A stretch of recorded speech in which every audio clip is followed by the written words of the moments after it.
Hai, Assalamualaikum. Saya Farah untuk Mingguan Aman sekali ini dan mari kita lihat apakah berita dari dalam dan luar negara dalam arena teknologi yang menarik sepanjang minggu lalu. Bermula dengan berita pertama, rentetan daripada isu pemanasan melampau, Apple kini telah pun menawarkan kemaskini iOS 17.0.3 untuk mengatasi masalah tersebut. Jadi jika anda masih belum mengemaskini, anda boleh membuat demikian mulai hari ini. Selesai sudah dengan isu pemanasan melampau, kini timbul pula masalah baharu di mana pengguna melaporkan iPhone 15 mereka mengalami masalah selepas dicas menggunakan pengecasan nirwaya terbina dalam kereta BMW. Mereka melaporkan yang peranti mereka memasuki ke mod pemulihan dan skrin menjadi putih.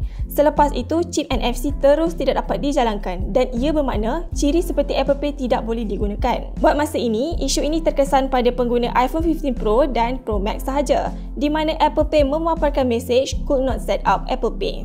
Beralih kepada berita telekomunikasi pula, bermula pada 6 Oktober lepas, pengguna dikenakan bayaran tambahan sekiranya mereka ingin mengakses rangkaian 5G. Hal ini membuatkan ramai yang tidak menggembarinya dan tidak beralih ke rangkaian 5G walaupun peranti masing-masing menyokongnya.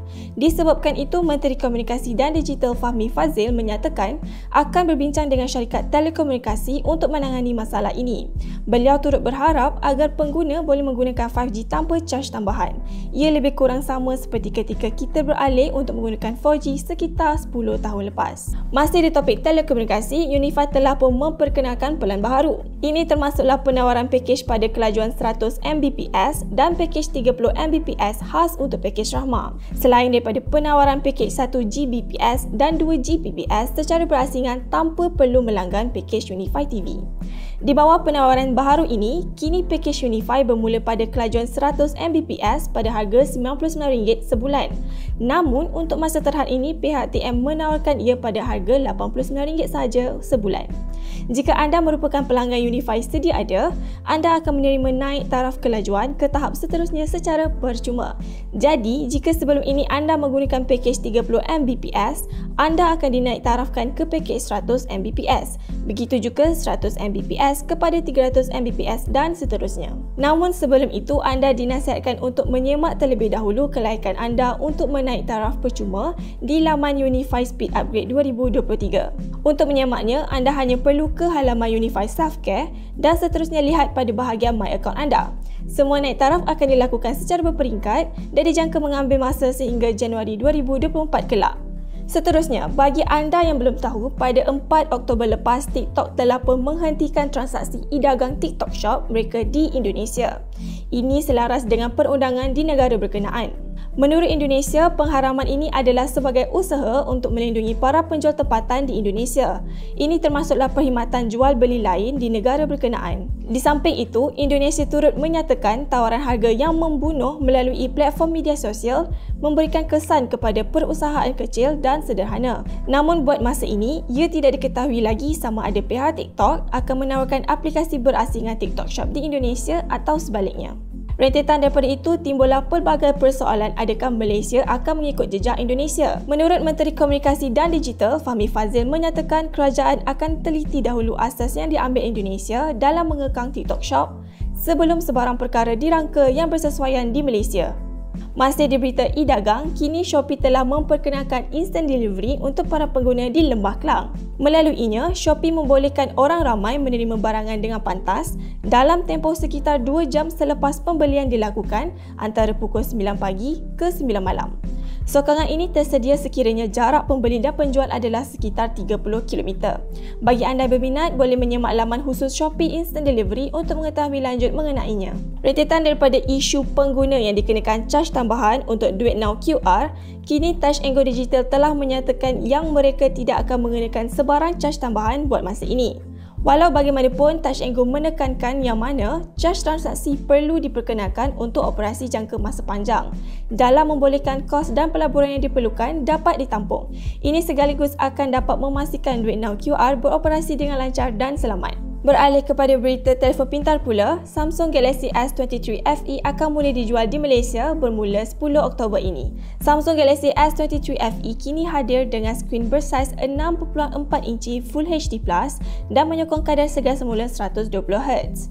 Ia menggunakan chip Exynos 2200, memori 8GB RAM, storan sehingga 256GB dan bateri 4500 mAh yang menyokong pengecasan 25W. Kamera utamanya menerima gabungan lensa 50MP, 12MP, 8MP dan kamera swafoto 10MP. Harga jualan di Malaysia ialah RM2,999 untuk 128GB dan RM3,299 untuk 256GB. Seterusnya, Google Pixel 8 dan 8 Pro juga telah rasminya dilancarkan pada minggu lepas. Untuk Google Pixel 8 Pro, ia menggunakan skrin berukuran 6.7 inci dengan kadar segar semula 120Hz, memori 12GB RAM dan storan dalaman mencapai 256GB. Kamera utama menggunakan gabungan sensor 50MP, 48MP dan 48MP. Sementara itu, kamera swafoto pula sebesar 10.5MP. Google Pixel 8 pula dilengkapi skrin berukuran 6.2 inci beresolusi Full HD+ dengan kadar segar semula 120Hz, memori 8GB RAM dan storan dalaman mencapai 256GB. Bateri pula sebesar 4575 mAh dengan pengecasan pantas 27W dan nirwaya 18W. Paling menarik sekali, Google Pixel siri ini merupakan telefon Android yang pertama yang menerima sokongan kemaskini perisian selama 7 tahun meliputi kemaskini sistem operasi, security dan juga ciri-ciri terbaru. Selain itu, Google secara rasminya telah melancarkan Android 14 dan turut menawarkan kod sumber AOSP generasi baru berasaskan Android 14.